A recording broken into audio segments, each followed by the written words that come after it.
So, okay, we're now live. Okay. Oh. Okay, hello everybody. My name is Katy West, and I'm speaking with Gary Karp today. Conversation on God, religion, peace, and unconditional love. This is. I'm going to pass to Gary.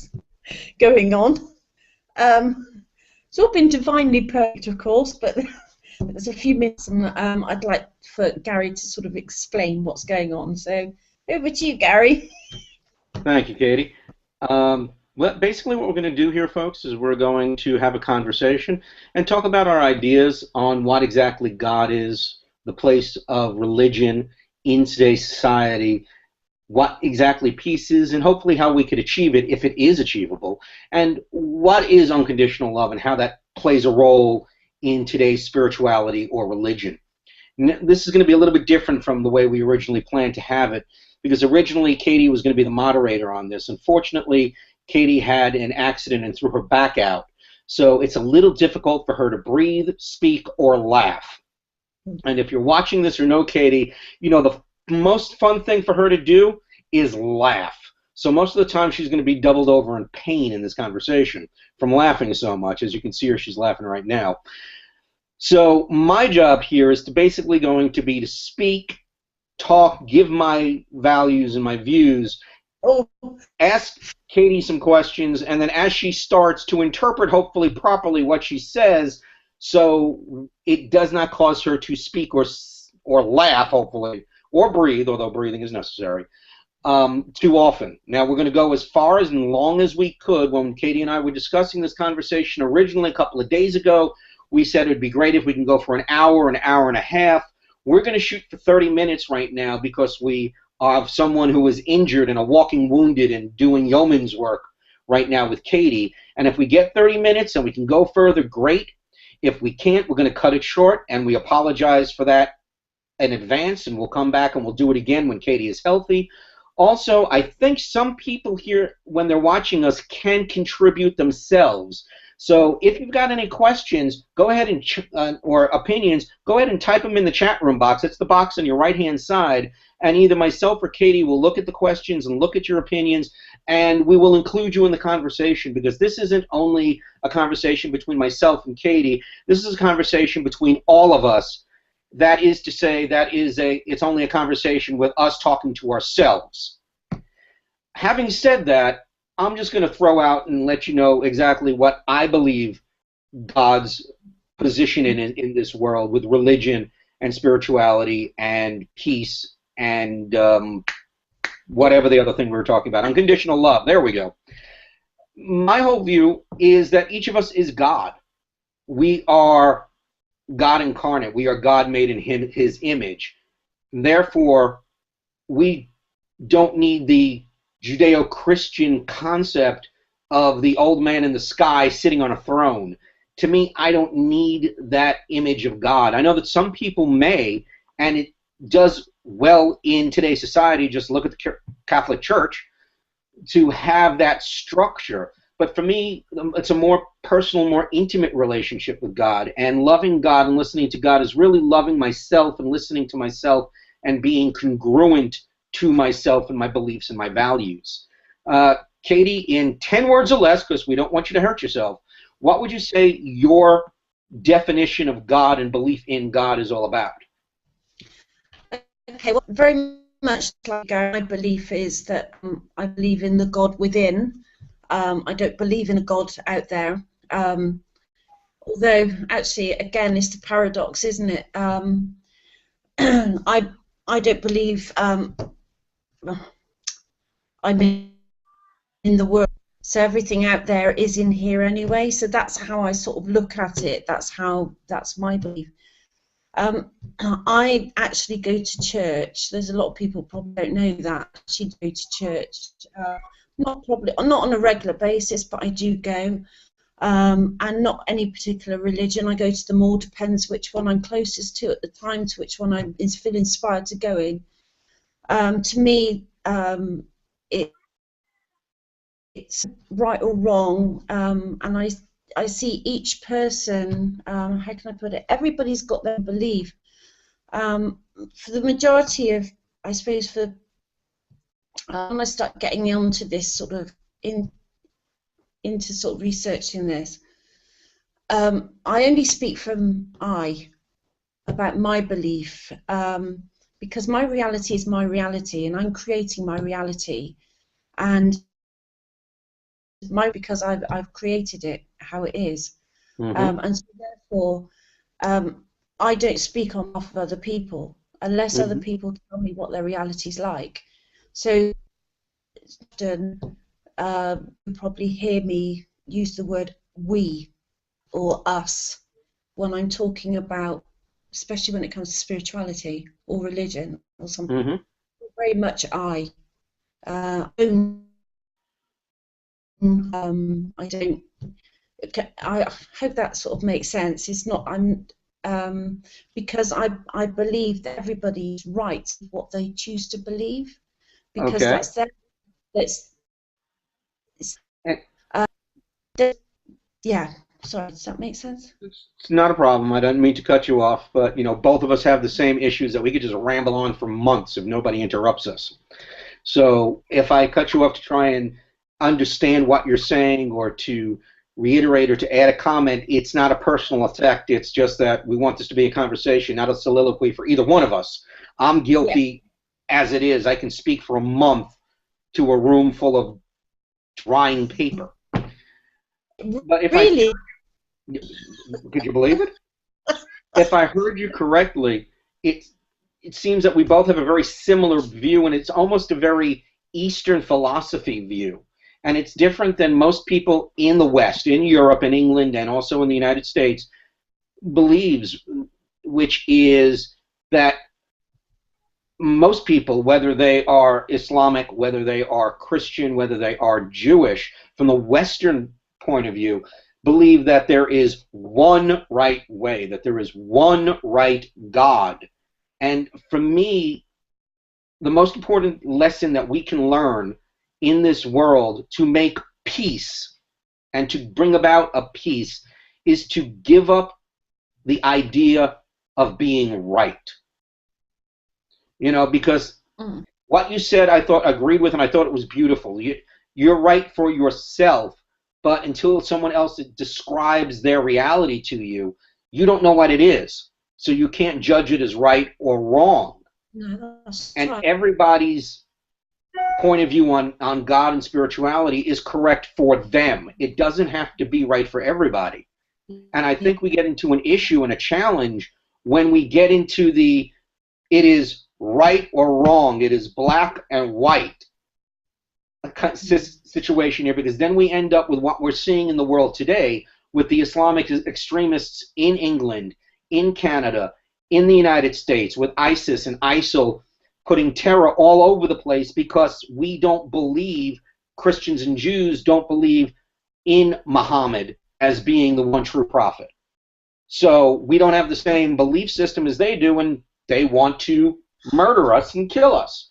The evangelical Christians, the conservative Christians in my country, the United States, have a very structured belief system that says if you are not heterosexual and married and having sex while you're married and not before that, then you are a sinner, and they will not allow any other points of view in.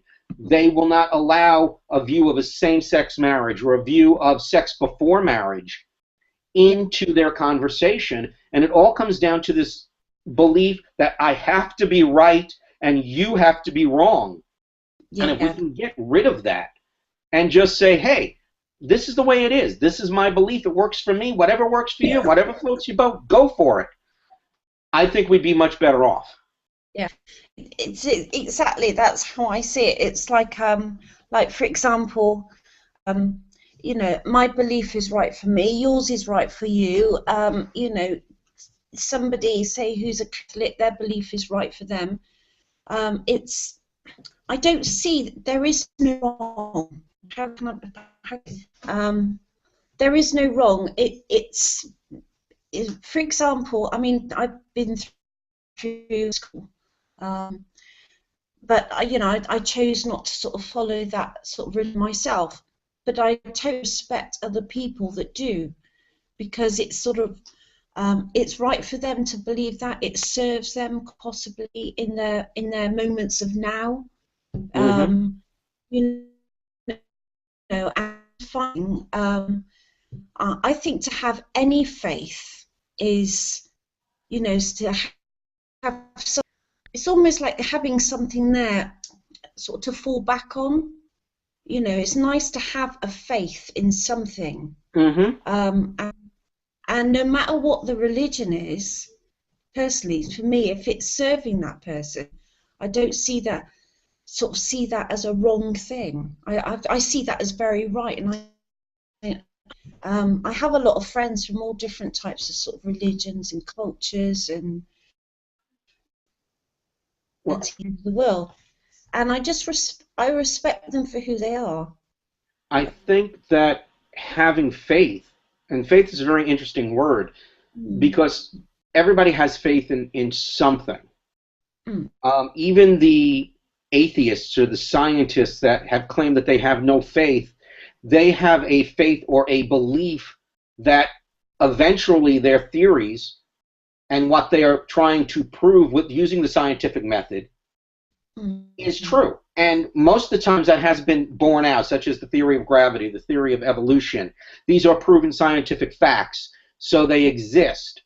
But you also have to have faith that the people who are doing the work in the scientific field have the good and right intent. The same way that religions and people who are religious or spiritual have to have faith that whatever they believe in is the truth. Now, I have a love-hate relationship with faith simply because I feel occasionally it can be used as a crutch. Because faith without self-love and faith without action is not going to get you anywhere. One of the biggest paradigms in the metaphysical communities and the New Age communities is the abundance paradigm that says if you follow your bliss, you will be rich. Follow your bliss and the money will follow. And everybody is putting their faith in that belief. And you have televangelists such as Joel Osteen preaching this to Christianity, which is an abundance gospel that says just be good and live your life properly and believe in the abundance of God and you will be rich. You have people like Abraham Hicks and the law of attraction that are putting this forth, and that's not what was originally said. And it's been twisted, because if you have that faith but you're not willing to take action upon that faith, and you're not willing to move forward and to try to accomplish and manifest something or co-create something, then faith alone isn't going to get you anywhere. Yeah. As what you were saying there, I understand what you're saying there. How I suppose the people that are having those experiences or going through those experiences have attracted, quite possibly attracted, but you know, it's another conversation, have attracted that experience into their lives at some level, and perhaps I believe that it's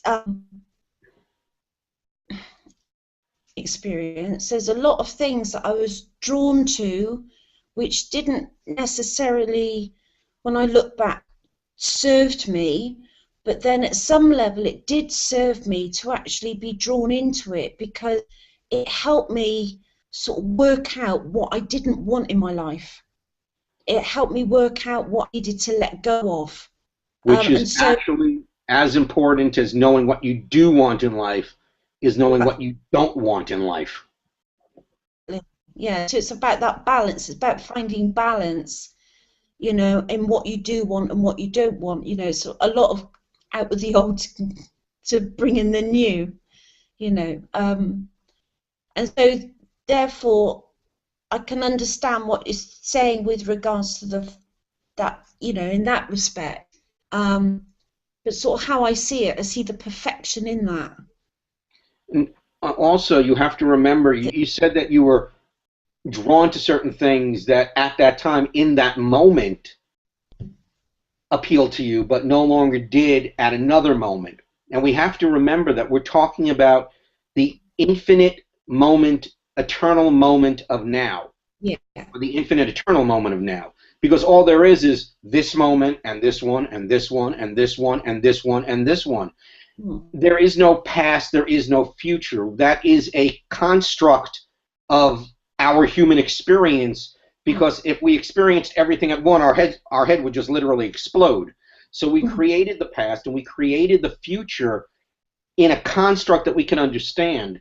And now we're going to go a little bit out of religion and into psychology, which may be the same thing, because there's a theory in psychology, in behavioral psychology, and it's actually called the psychology of the mind, that states that stress and anxiety and depression and almost any negative feeling that you could have is because you're not living in the moment. You are reliving past failures and past challenges, or you're worrying about the future and how you're going to do things. So living in the moment from a mindfulness standpoint, from a psychological standpoint, from a God standpoint, is really what we're talking about. So you should go into every experience as a brand new one, saying, this is what I want to experience now. I'm not going to worry about the past. I'm not going to worry about the future. I'm going to experience it now. Now, I know there are some people that are out there that are listening to me that right now are looking at me going, Gary, you're out of your mind. If I was to experience everything in the now and not worry about the future, I'd be a heroin addict lying in the street with a needle in my arm. What are you talking about? There's got to be consequences. Yes, there are. There are consequences for every action. A consequence is simply a result. It's neither good nor bad. We decide whether it is good nor bad. So in that moment, if you decided to light up a joint or put a needle in your arm, and I'm not advocating that because personally, I don't believe in drugs, okay? When I was 18, I used to smoke pot and drink an awful lot. From the ages of 18 to the ages of 22, 23, I was basically drinking and smoking dope. That was what I was doing with my life. And then it didn't serve me any longer, so I changed. But it wasn't like at 23 I said to myself, where am I going to be at 50? I just said, okay, I don't want to be this. There are many things I could be doing in this moment of now that appeal to me much more than smoking a joint. So that's what I did. Now, it's interesting that when I was 23, I didn't call it that. I just said to myself, what the F am I doing here? Because I wasn't exposed to these concepts of mindfulness and being in the moment and being in the now. But really, that's what you really have to do. It's okay to have your mindset and a goal that you want to reach, but if you're constantly looking at that goal, you're not going to be living in the now, and therefore you can't take action on it, which goes back to what I was saying in the past, which is faith is not enough. You got to live in the now, have your goal, and use your moment of the now, that infinite eternal moment of now, to move to your next moment of now. Yeah, can I just talk about sort of being in the now? And you're talking about like past and future don't exist. Of course, we've got the paradox, so of course they do exist. At the same time, you've got the two truths, yeah, opposite. Mm-hmm. But in this, so in the moment of now, like right now, the past and future actually exist right now, in the present. It's all happening at the same time in various different dimensions, planes, and everything. Yep. Mm-hmm. It's so, and this is what I absolutely love about all of this. Is, you know, all the different sort of dimensions and everything that ever has happened, everything that ever will happen is actually all happening right now. Hence why I, you know, how I see things. It's like the same sort of one mind consciousness. I quite often have talk as being Halloween. I quite often talk with friends about ghosts and spirits and things like that, and a lot of my friends get quite sort of freaked out by it, really. You know, if they're in a spooky situation, and quite often it's sort of explain, well, from the spirit's perspective, we're ghosts because we're just in a different plane. Mm-hmm. Because By the everything's way, for anyone watching, I don't mean to interrupt you, but if you see a cat come up, that's my cat Noah, who was yelling at me very loudly because in the cat's moment of now, it needed attention. So I put him up and put him on the desk, so he may walk back and forth every once in a while. There he is now. Just ignore him and his ass in my face. Just, we'll keep going. But getting back to the moment of now, I do agree with you and believe that, yes, it's all happening at the same time. That's the reason we created the construct of past and future. Because if we saw it all happening together, our minds would explode, as I said before. Can I ask you something? Gary, can I ask you something? Go ahead. How is it possible to go back to the moment of now? Sorry, I'm being silly. Okay. You can't go back to the moment of now. You can go back to the moment of what was now, but you can't go back to the moment of now because you're constantly living in an eternal state of now. You can go back. You can go back to the moment of yesterday. Oh yes.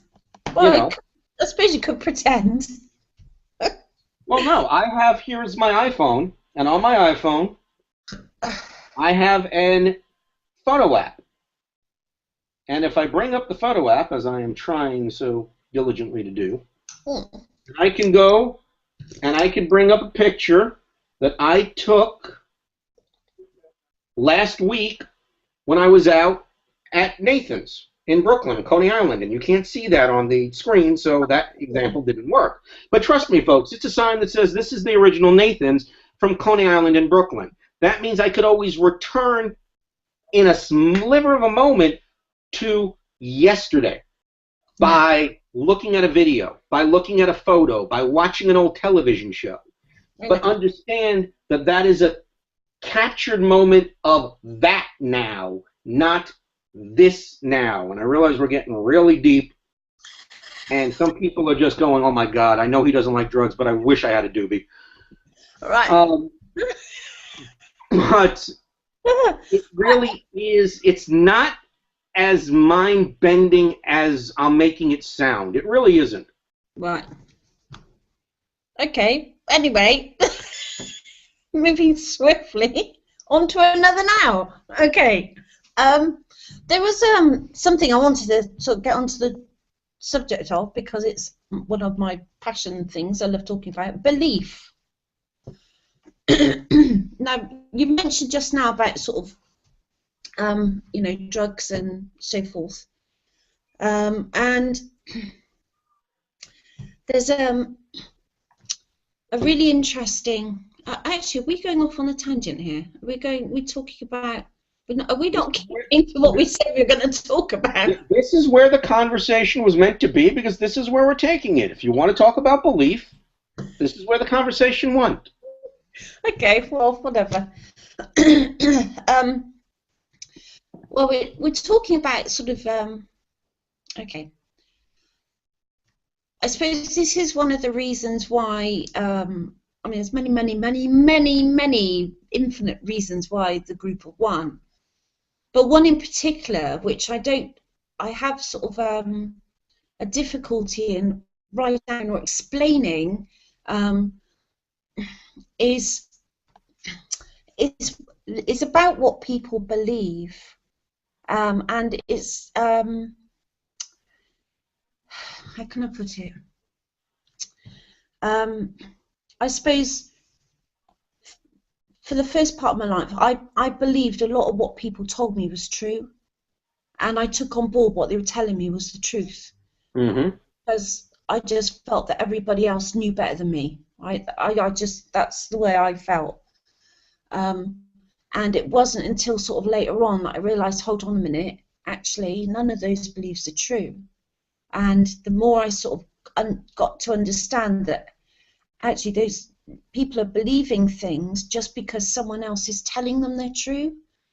And one of the things about the group of one, which I hope sort of comes across, is sort of make your own mind up. Just really sort of make your own mind up about what you or who, you know, whoever truly believes about, you know, their world, their, you know, their friends, their family, their whoever, and make their own minds up and not influenced by what other people say. Because I mean, I used to be influenced by what other people say, again, because I thought people knew better than I did. And Well, because of that, it got me into quite a lot of sort of, I don't know, I got into experiences, just to say that. And but by making up my own mind, I could come to my own conclusions, and for that, it was like trusting. And this is when it's sort of coming back to my sort of the God, the universe, or whatever, you know, one wants to call it. About me having faith and trusting in my intuition. That's another word you could call it. You know, I see the word, again, over the years, people have said to me, why do you use the word God? Why can't you change it to consciousness or source or something like that? You can. It's just your preferred word. I said, well, you can't, you know, other people can if they want to, but I prefer to use the word God, because God to me represents all that is, and that also includes all that is not. So God to me represents not just the light, but the dark as well. God represents to me not just the good, but the evil as well. So God to me represents all of it. Exactly. And all of it being, so whether my intuition, which is connected to all that is, yeah, my feelings is how I feel. Now, how I feel, majority of the time, is not how other people feel, and that's absolutely fine. You know, I go with my flow, and other people go with their flow. And that's the way it is. You know, things happen if it's meant to happen. But so that sort of, again, I do have, you know, writing. I do have problem writing, so I'm really, really so grateful that we've managed to be able to get this working, at least, you know, this conversation we're having, so I can explain. Yeah. And that is a good thing. If people have different processes. Yeah. And my process falls somewhere between writing and talking. Other people can't write like yourself, and they like expressing themselves in words and communication and talking. Anything is the proper way of doing it. You mentioned belief, or actually you mentioned intuition first, so let me go there, because it reminded me of something I saw today come across my Facebook wall. And one of my friends posted a message from the universe. She goes to this website, I don't know where it is or what it is, and it gives her a daily message from the universe. Oh yes, I read that. I shared it. And today's message, and you read it earlier, was, do you know what happens before something big really happens, goes on? Do you ever wonder what happens right before you hit a really big goal or milestone? Nothing. Absolutely nothing happens in the physical world right before you have a breakthrough, right before something amazing happens, right before you hit a goal. There's your sign, or words to that effect. And I think that was very important, especially when we're talking about beliefs, because so many people believe, whether you believe in organized religion or whether you believe in spirituality, that you've got to have a sign. You know, give me a sign, God. If I'm meant to go here, show me a sign. And sometimes the sign is, there's no sign at all. You just have to do what's in your heart and what you feel compelled to do through your passion and your intuition. And that is always going to be the right thing for you, even if it gives you an undesirable or unexpected result. Because the thought was in your head, that's what you were supposed to be thinking at that moment, so that's what you should be driving towards. Yeah, yeah. And a belief, as you were talking before, you had beliefs that weren't your own.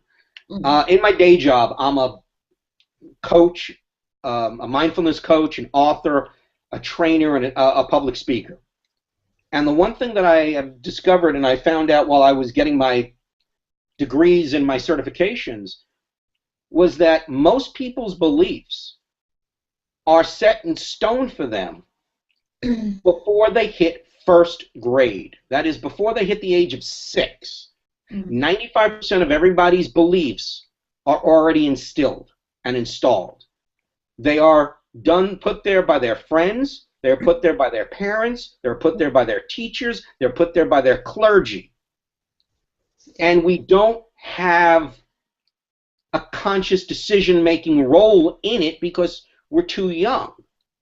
And this is where I feel most of the people have issues as they're getting older, and they're discovering who they are, and they're defining the world, and they're defining their universe, and defining what God is for them, and they keep butting up against the beliefs that were instilled in them before they hit first and second grade. Yeah. And so I think it's a great exercise if everyone, when they get to be of a conscious, cognizant age, which could be 17 for some, it could be 35 for some, it could be 50 for others. But when you start getting to that point of saying seriously, who am I? Who do I choose to be? What do I choose to represent? Yeah. Who am I in relationship to this other thing, whether that other thing is the world, God, friends, parents, whatever, to sit down and really look at their beliefs and their values and say, hey, is this serving me? Is this moving me closer to who I want to be? Is it moving me further away? And where exactly did I get this belief? Yeah. Yeah, Gary, I was going to say that that one of the sort of messages I like to sort of try and get out there is that all too often I see a lot of people when they're following their intuition or that they not following intuition, getting into a situation which they thought was going to serve them, and then it doesn't. And then what they end up doing is sort of beating themselves up about it.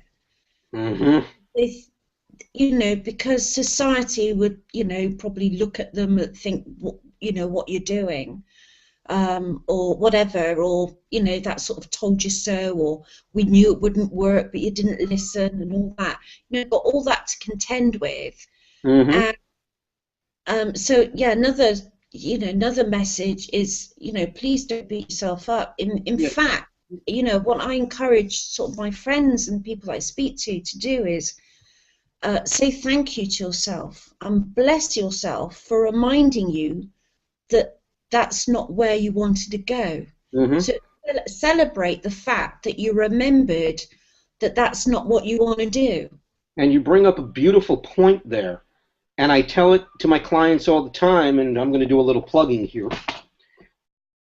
I also have it all the way in my book that I just came out with, Clarity is Power by Gary Karp. That's me. It's a wonderful book that will help you really discover and design the life that you choose and achieve it through the process of goal setting. And the one lesson I keep coming back to again and again in the book that I talk to my clients about all the time is non-judgment.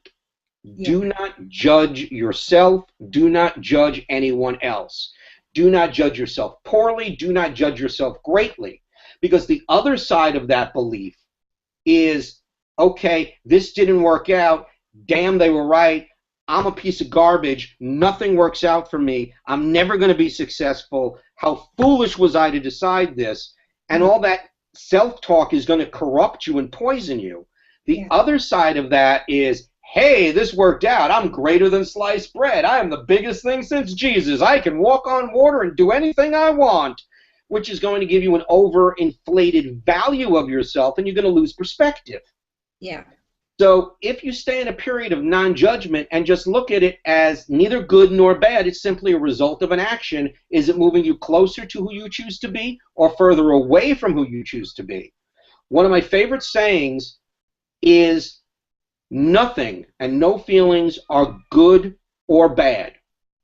They're simply true for you in the moment you are having them. Exactly. I just want to just share an experience that I had recently. And it'd be quite a good opportunity because for those people, for my friends that are watching this, they're all getting to hear some news, I suppose. You're Um, pregnant. no. I, I'm sorry. People say news. That's where my mind goes. Oh no, no, You're sorry. saying your lower back hurts, that you're having trouble breathing, and your back hurts, and now you're introducing news. What am I supposed to think? Yeah, well, you know the news anyway, so it's no different. Oh, that news. Okay, I'm sorry. Yeah, okay. Oh dear. I think I'm blushing more than you are. Oh, don't make me laugh. Don't make me laugh.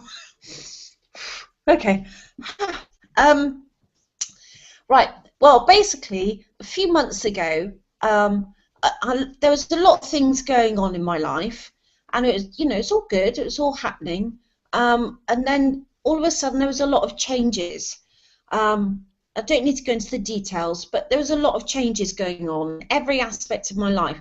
Again, it's absolutely fine. I'm probably I've been told I'm one of the few people that absolutely love change. I love change. I embrace it.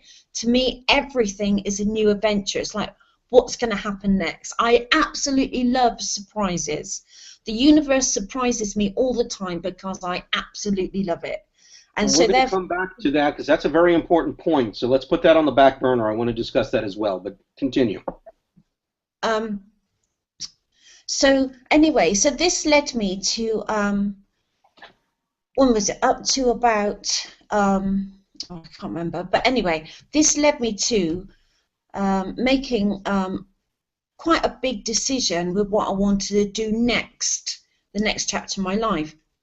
And I made a decision very, very quickly due to a friend of mine, one of my clients actually as well, at the barber shops and in the kinetic chain release that I do.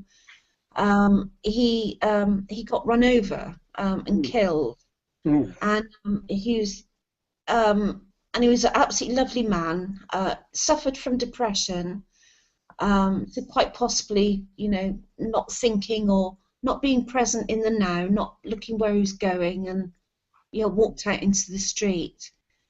But because of that, with the chats I've been having with him over the past couple of years, is that he was too scared to step out of his comfort zone. He was very unhappy in one job. He gave that job up and he stepped straight into another job exactly the same. So of course, all the exactly the same experiences, everything that was going on, he just went from one thing straight into the same one thing.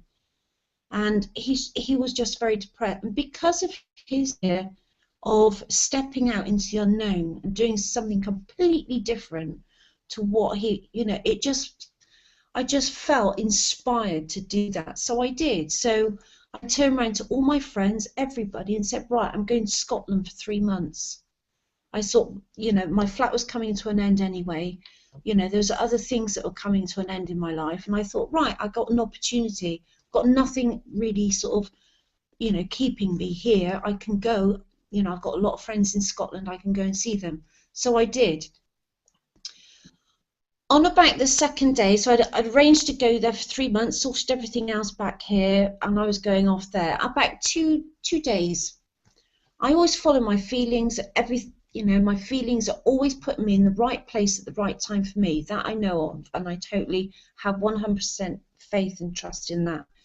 On about the second day, I was up in Scotland, and I'd said to my friend Wooly that I was staying with, he's also a co-founder of the GroupOf1.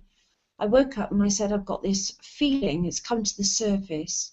I feel that I have to go home, I have to go back. But I've been here 2 days, I know. I have had absolutely didn't understand why the reason was at that point, why.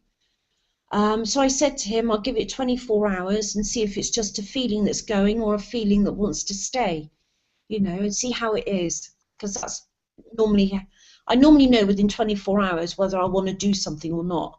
But my feelings always deciding that. So within 24 hours, so I woke up next day, spoke to Wooly again. I said, no, the feeling's got a lot stronger. In fact, I'm telling myself to make a decision. So I made the decision to come back and just use the rest of the time as a holiday. Now I have majority of the time, 9 times out of 10, I have no idea why my feelings are telling me to go in a place. Now, from my experience, upon reflection, when I have found out, is either one, they're taking me away from a situation. There's 3 occasions where my feelings have taken me out of a situation where a commotion has happened every single time, or has put me into a situation where I sort of have to be there to help someone or to help myself.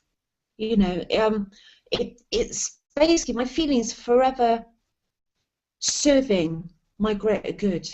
Mm-hmm. And that's why I follow them, basically. So it's just so it so works. I always end up sort of the people that I meet, it was right to meet them at that time. Everything happens at the right time for it to happen, and I've noticed that through following my feelings. Mm-hmm. Consciously following, my inner God self, or whatever one chooses to call it. So what happened when you got back to England? So basically, I got back to England. I have having nowhere to live, so I'm back now at my parents' house. Mm-hmm. I don't have a job because the business that I was working at, Kiri's, they've actually closed that business down, and they've set up another one. And I wasn't due back there for another few months, so he's not ready for me to come back there just yet. Mm-hmm. So I'm recreating myself anew. So all my gifts that I have, I thought, right, okay, pull it all together, put it under one umbrella, and put it out there. So I'm a kinetic chain release practitioner, accredited, Indian head massage. I'm a barber, and I'm also a salsa instructor. So I'm just putting all 4 of them, as I said, under the one umbrella, and then put them all out there as they come in. But I just wanted to sort of share that. But what's come out of that is I had another friend of mine, Sandy, who again is another co-founder of the GroupOf1. I asked him to give me as many questions as he could, because he's also a spiritual counsellor, facilitator, and so forth. And I asked me a lot of questions, see if we could find out the reason why all these feelings were coming up for me and that I had to come back, so I could get clarity on my own reasons for me. And the clarity came through, so I found out why I had to come back. And for those that are interested, the reason why I had to come back was because I don't have a home of my own. I don't have somewhere where I can call my home. So one of the things I want is my own place, my own flat. So I'm recreating myself anew, getting myself out there. Got quite a few clients already in the past few weeks I've been back. People are starting to get in touch with me again, and it's all happening. So everything's absolutely fantastic. And I'm actually sort of saving money in order to get my own flat near where I am right now, which is in the country, lovely and peaceful. So anyway, so that's the sort of story. I just wanted to share that because since I've been back, a lot of people have said to me, oh my gosh, what went wrong? Are you sure? What happened? Did someone do something to you up there? And it was nothing. None of that. Everyone was absolutely beautiful. I stayed with Wooly. I stayed with Magic, otherwise known as Nail House Rock, for those people that know her on Facebook. Oh, that's Nail House. Okay. Yeah, that's the one. Hopefully Nail House is watching. I know that she was a little confusion with our start time and the quitting and then the technical issues that we had before going on, and you throwing your back out, washing your hair. How you did that, I don't know. But hopefully Nail House is watching. If you are Nail House, hello. Nice to have you here. Magic to a friend. So yeah, and loads of beautiful people up there that I haven't seen for a long time. So it's absolutely fantastic. I had a really lovely time. There was nothing that happened for me to come back other than. I think it's also important with sharing your story, and thank you for sharing that people understand that why we do things and why they do things always needs to be internally driven. even if you don't understand why you're being pulled at something for that moment, you still have to follow that. And people on the outside are going to believe exactly what they want to believe. Exactly. And here's the big secret nobody seems to get. What other people believe of you is none of your business. Okay? Exactly. I'm sure people think I'm a blowhard, that I'm egotistical. There are probably some people that think I'm a sociopathic killer. It's none of my business what people think of me. No, I can only go and live in the moment and make decisions based on my feelings, my intuition, and move forward, and hopefully it works for my greater good. Yeah. And that is a wonderful lesson that you shared. That you had this feeling, nothing bad happened to you, you decided to come back, and then that resolution, that revelation, led to you reaching out to people that you knew that were part of your support system, taking the spiritual counseling, and finding out, hey, you know, I need to set roots down. Yeah. Now, I wonder just how much of it was leaving England, leaving the metaphorical nest.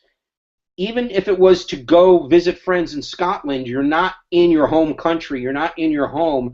How much do you think that played subconsciously or God-mindedly into your decision of, hey, or realization into, hey, I need to set down roots? Yeah. Yeah, I think that's what it was. It was like, because the thing is, I mean, I know that I'm at home anywhere. It doesn't matter where I am, I'm at home. And I feel so at home in Scotland. I mean, you know, I just feel like I've got really big, massive, but they are family to me anyway. They all know that up there. You know, all of my friends in Scotland, I'm sure I could just sort of phone up and say, can I come and stay? And they'd let me, it'd be all fine, you know. Likewise, if any of them phone me. So we're very sort of quite very sort of close sort of family up there. So with regards to that, you know, but yes, I think it's coming back here and thinking, right, okay, you know, right, I'm going to do this for myself. I just feel that I don't, yeah, it just feels right just to sort of come back and go, right, okay, this is what I'm going to do. I've got these abilities, I've got these gifts. I feel totally free to just go out there and be me now as well. And I've been doing a lot of exercise and stuff recently, so I feel quite sort of, apart from my slight muscle spasm, I was fit before. I've been doing a lot of cycling and Pilates and How do you put a muscle in your back shampooing your hair? I know, I don't know. I don't know how people shampoo their hair anyways, but that's just me. Thing is, I do know why, because I was stood wrong. I wasn't holding my arms properly. I know the reasons why. I can't, you know, I can't turn around and say I don't know why, because I do know why. My posture. You know. Anyway, we won't go there. But oh well, next time in the shower, I'll at least raise my awareness to sort of, you know, it's about your posture and, you know, keeping your head up, your shoulders back, and all that sort of thing. And that's also another key point. And I know it had nothing to do, but it brought me around, because we're talking about what our concepts of God is, and living in the moment and living in the now. And my business, after a whole bunch of false starts, I finally discovered where my niche lies, where my business needs to go, and that's mindfulness. And you just used a very key word, because most people, when they think of mindfulness, I know they think of, you know, hippy-dippy 1960s Haight-Ashbury kind of Zenism or whatever. And it could encompass that, you know, a lot of, but really what it is simply being aware, being mindful, living in the now, being aware of everything you're doing and appreciative and grateful of everything you're doing in this present moment. That's right. And that, you know, a little bit earlier in the conversation, you were talking about how people don't understand why you don't use the word consciousness for God. Mm. You know, now God to me, I think of God on and it's many different planes, many different levels. I think of God as a giant energy source, energy field, and we're just all part of this gigantic energy source. It's easier for me to use the word God because it's easily understood with people I talk with and communicate with. Mm. But I also think God is synonymous with love. Yeah. You could interchange the word love and God. You could interchange the word compassion and God. Yeah. And you could also interchange the word now with God. When Yeah. I am living in the now, I am living in God. Yeah. I am living in this moment, the eternal, infinite moment of now. I am living in God. I am being in God. I am communing with God Mm. because I'm living authentically and living aware. You know, right now we're having this communication, we're having this conversation, and hopefully there are people all over the world that are enjoying it, and we're not just sitting here like two idiots babbling to ourselves. Okay? And in this moment, I Mm. am aware of one thing, and that's my conversation with you. Yeah. I'm not thinking about the work I should have done today but didn't. I'm not thinking about the work I have to do tomorrow. I'm not thinking about the presentation that I have to finish because I've got a client on the 10th of the month Mm. and that I haven't started yet. Okay? I'm here. Yeah. And that is the greatest gift I can give to myself. It is the greatest gift I can give to you because we are experiencing God in this moment. Yeah. We are. That's it. That was a short one. That was a short one. Short one. Yeah. There was oh I've just noticed we've been an hour already, so it's been quite a good conversation. I would like to as well, you brought it back to the word God, meaning for you, well, and for me as well. God represents to me love. Mm-hmm. And this will bring me to my belief on God represents to me unconditional love, actually. Absolutely. And not conditional love. And it's so basically it's first and foremost it's loving myself unconditionally, which I do. Like the examples that I've sort of used about my experiences and things, I could very often, as I think I mentioned earlier, I could very often sort of, if I chose to, beat myself up for not, not being, I don't know, for beating myself up for whatever reason.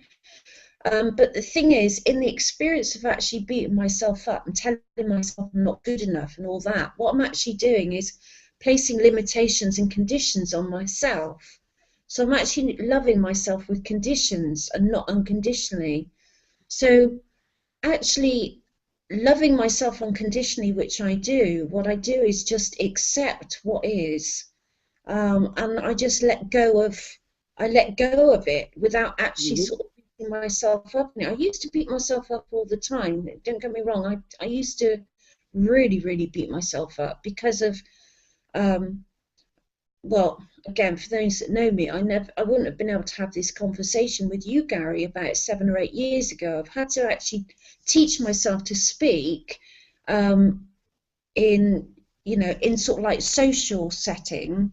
I could Mm-hmm. only talk about things I was passionate about. I couldn't actually have just a conversation like this. So I've actually had to teach myself, and I've taught myself to write, and I've taught myself to use a computer, set up the websites, and do all the social networking, everything I do. So I've taught myself all to do that, and that the only reason I've taught myself to do that is so I can actually just, be able to share the messages that I have with the world Mm-hmm. in whatever way feels right in that now moment. um, and so so it's this loving oneself unconditionally. Loving myself unconditionally is I don't beat myself up. I Again, as I said, I praise. I praise and I celebrate and I say thank you to myself for raising my awareness or bringing my attention to the fact that, oh, I shouldn't have done that, or you know, I could have made a different choice there. And this brings us right back to being non-judgment, unconditional love. Yeah. Is having no expectations. Yeah. On yourself or on other people. It's having no judgment. If you have judgment because you have expectations and people fail to meet them or they exceed them. But if you accept them as who they are and you're not judging them on who they are, and that goes for yourself and also your lovers, your boyfriends, your girlfriends, your parents, your friends, your teachers, your workers, your bosses, whoever, it all comes down to being non-judgmental. That's what unconditional love is all about. And we're not talking about lovey-dovey, intimate, passionate, freaky monkey sex love. We're really talking about a general, you like that, huh? We're really talking about a general, larger concept of love, which is self-love and love for everyone else, which is, for me, simple respect and non-judgment. It's allowing people their own truth. Exactly. And to live their own way without judging them. Yes. And to me, that's what it is. And I try to do that and live that every day. And hey, I'm human. I fail. But I accept my failures because I know I'm human. So for me, unconditional love. Thing is, Gary, you don't fail. Perhaps you just forget. For me, unconditional love is very accepting. It's accepting of myself with all my human frailties and what I will define as failures or forgettings. Okay? Yeah. I like that word. When people can do that, and that's really a key to everything, because when you can look at somebody and they're doing something you do not approve of because it is not within your value system, but you can still say, hey, I love you, I accept you, you're my friend. It doesn't matter whether they're smoking or they're drinking or they're cursing or they have chosen an alternate lifestyle because they may be homosexual or omnisexual. I have plenty of friends that are in polyamorous relationships. And on top of being in polyamorous relationships, they also are furries. They're what? Furries. Sorry? Furries. F-U-R-R-I-E-S. They're a subset of a culture that aligns themselves with short, furry creatures that enjoy getting it on while they're dressed in costumes as chipmunks or beavers or things like that. Oh, I never heard that. Okay. Yeah, it is the weirdest freaking thing I've ever seen in my life. I don't choose to partake in it myself, either in the furry or the polyamorous relationship. Okay? I have enough problems keeping one person happy when I am with that person. I can't imagine what I'd be like in a polyamorous relationship. But I accept them. And that's the key. I accept them. And they accept me, even though my thoughts may be a little different, and I read tarot, and I'm a life coach, and I'm this, and my beliefs are... No. That's really what unconditional love is all about. Pure acceptance. And in order for that, you need the non-judgment. And that's also and especially in self-love. And that took me a long time to get there. It really did. Yeah. I'd like to bring this now to talking about, religion, I suppose, unconditional love with religion. And so from my experience, again, for a lot of my upbringing, I'm very, I love religion. I do. I love I love going. Not. Really, I love.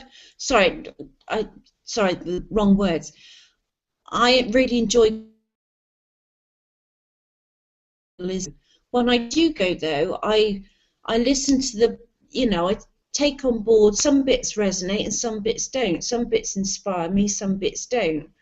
You know, and that's the way it is. But how I see it with regards to the God of my understanding, when I'm at church, for example, or one, not necessarily at church, could be anywhere, but the God of my understanding loves me unconditionally. Yeah, it doesn't matter what I do in life. It doesn't matter, you know, it doesn't matter what I do, whatever choices I make for myself in life. It doesn't matter what I do, because the God of my understanding loves me unconditionally.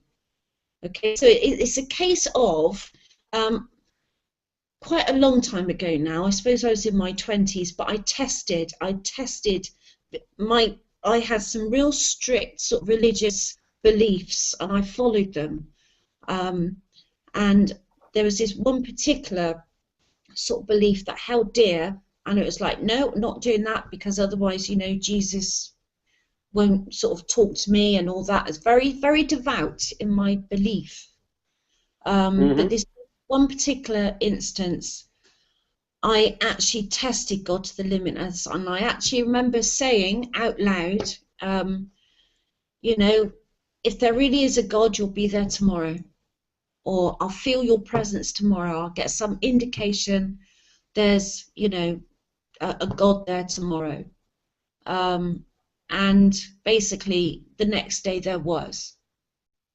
Because, you know, I've been taught that if you follow this particular religion, then God won't like you, God will be angry at you. You know, I had to do all these sorts of things in order to prove myself to this God, whatever it was. Well, here's my issue with religions, and it really goes beyond religion. I think the only way, and this is going to be a little bit of talking about peace again, the only way we're going to get true peace, and to use a very poor word, utopia, okay, is on a one-to-one basis. I have friends who are Christian, they're conservative, they're gay, they're pagan, they're Wiccan, they're Buddhist, they're metaphysical, they're atheists, they're agnostics, they're black, they're white, they're yellow, they're men, they're women, they're all over the spectrum. Yeah, and one-on-one, we get along fine. It isn't until groupthink starts to come into it, and they start groupthink, and it doesn't matter if the groupthink is groupthink as women/feminists, groupthink as black, groupthink as Jew, groupthink as Christian, groupthink as gay. The minute you start groupthink, then your ideas start to gravitate towards the groupthink, which is if you behave a certain way, you are bad. If you believe a certain thing, you are bad. I am not getting my due because I belong to this group, whatever that group is. And there is the issue right there, which I think presents peace, is that groupthink. And if you want to have groupthink, then we got to get rid of groupthink, man, woman, Jew, Christian, black, white, straight, gay, and have groupthink as human, as in group of one, okay? Because everything else is the problem for me. That's where I find most of the issues happening when it comes to religion and everything else, is when you start groupthink. Because on an individual basis, I get along with people. Then they get into a crowd amongst themselves, and it's horns come out and lasers shoot out of their eyes, and they turn into someone else with different beliefs. Yeah, well, I can understand. The thing is, I know why people, you know, from my observations, I sort of know why people do that. The majority of people, and you mentioned it right at the very beginning, Gary, the majority of people out there are too concerned about what other people think. And so it is so much easier to follow the group and go with the group as opposed to make your own mind up about it. Mm-hmm. Many people will not act on how they truly feel. They will act on what they think other people want them to do. Mm-hmm. You see what I mean? So the group, I understand the group thing. I agree with you 100%. I just think we have to get rid of that groupthink if we are to evolve as a species. Well, again, this brings me to another point. there is nothing that we have to get rid of, because basically there is perfect divine order in the chaos and what's going on in the world. Now, a lot of my friends are very good with details. I just see the big picture the whole time. This is why, you know, I have sort of difficulties having conversations with groups of people, because I don't do the details of things. But how I see it, everything, how the world is right now, and probably there'll be people out there that will totally 100% disagree with me on this, and if they do, then that's absolutely fine, because if it, you know, if it's right for a person to disagree, it's right for them to do that, and I respect their choice to believe that. Okay, so I'm not saying this is my truth and how I see it, but I see the perfection and the beauty in the chaos of what's going on. And so everything is the way it is because it's actually it's all serving a purpose for each other. And one of the main things what I see out there being sort of publicly put out there is the world needs to change. Actually, no, the world doesn't need to change. What perhaps needs to happen is and actually again it doesn't need to happen because it is happening. What is happening right now is people are shifting their perspectives. Their perspectives are shifting about themselves and about each other and about other people. It's happening right now. So we are actually evolving right now. The whole, everything is, you know, it's all world peace, you know, for everybody, is happening right now. It's all happening. And as I, in the sort of write-up for the sort of GroupOf1, where I posted on there that, you know, unconditional love is being achieved and experienced right now. There's many people out there that are consciously aware that they're loving unconditionally, but also for those people who may not be consciously aware and turning around and saying to themselves, oh, well, I'm not loving myself unconditionally. I just want to say to those people, you actually are. It may not seem like you are, but you actually are, because each step, each moment by moment, we are evolving into a new, improved, I suppose, human. That's the best way to talk about it. I mean, everything on our planet is changing rapidly at the moment. So there's, you know, I mean, humans, we're evolving into a new human. And probably any sort of, where I used to work, we had the medical society, the university medical department right next to where we were. So a lot of my clients would come in and there'd be scientists from Bristol University. And I had many a conversation with them talking about the changes in our DNA. You know, a lot of people going to the doctors being misdiagnosed. You know, again, it's just the, you know, everything happens, it's being filtered through, people are finding out the information, everybody finds out the right information for them, you know, at the right time for them. Yeah, so it's sort of, yeah, so it's actually all happening right now. So there is, you know, if somebody wanted to just sit back and just absolutely do nothing with their life, that's absolutely fine. That's serving a purpose, doing nothing. And I think that's really a good place to end this conversation. We've been talking for about an hour and 20 minutes or so, and I know you're not feeling well. Yeah. And I don't want to overtax you. But really, that's a beautiful message for the last thing that you said, is that everything happens in its own time, and everybody's doing exactly what they're supposed to be doing to help the earth and us as humans evolve. Whether you are consciously loving yourself or unconsciously loving yourself or somewhere in between, we're all on the right path, folks, and we're going to get there. It doesn't matter how long it takes. There's only one place we can go. So enjoy the ride and don't beat yourself up. Exactly. That's it.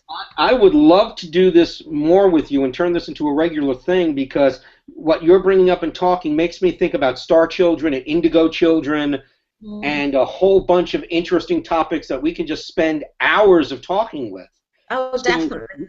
maybe you and I can sit down and make this a once a month or once every 2 months, provided you don't throw your back out, a situation, and have this chat and invite the internet and the interwebs in to join us.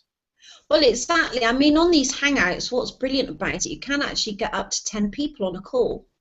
So I'm just saying, if anybody else, if anybody's out there and they'd like to join us, I'm definitely up for doing once a fortnight. I think to be able to sort of be able to talk and have it. Okay, recorded. for those of us who don't speak Shakespeare, what is a fortnight?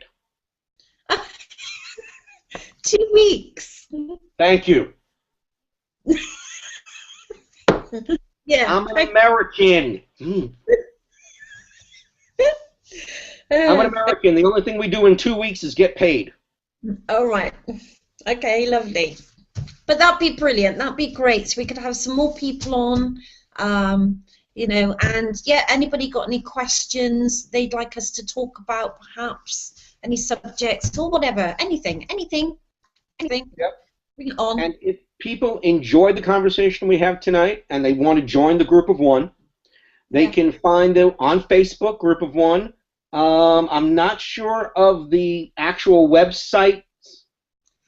Oh, right. Well, it's GroupOf1.org. There we go, GroupOf1.org.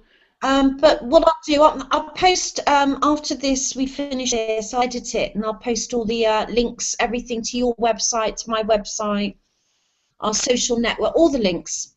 I'll just Very post cool. Underneath, yeah. Oh yeah, that'll be great. So, Brilliant. folks, if you like the two crazy people speaking for an hour and a half about topics that you may or may not be interested in, please give us some comments. We're going to be live on YouTube, or we're live on YouTube now. We're going to be archived on YouTube, where you can replay this and put some comments, or go to the Facebook page and put some comments down as well. Starry Night or Raven Night or whatever your friend's name is. What? Magic. Magic. There we go. Magic. Right. Her. I don't know. I'm sorry. No, Nail House Rock, you were thinking. Nail House Rock. I just have to think Schoolhouse Rock or Jailhouse Rock, and just that's a good way of remembering it. Oh yes, we can get her on. That would be mental. Yay! As if we're not mental enough as it is. Thank you. Folks, we're not off the rails here. We're just going to say goodnight. Katy, I am going to go and just relax a little. This has been a wonderful conversation. I thank you for sharing your views with me and allowing me to do the same with you. Likewise. Happy Halloween, Carrie. Happy Halloween. Everybody, remember, if you have trick-or-treats, don't give them apples, give them candy. Okay? Yeah. Yes. Candy, not apples, not pennies. Yeah. Okay. All right. Signing out. I'll speak to you soon. Thank you for the conversation, Katy. That's okay. Bye-bye. Bye-bye.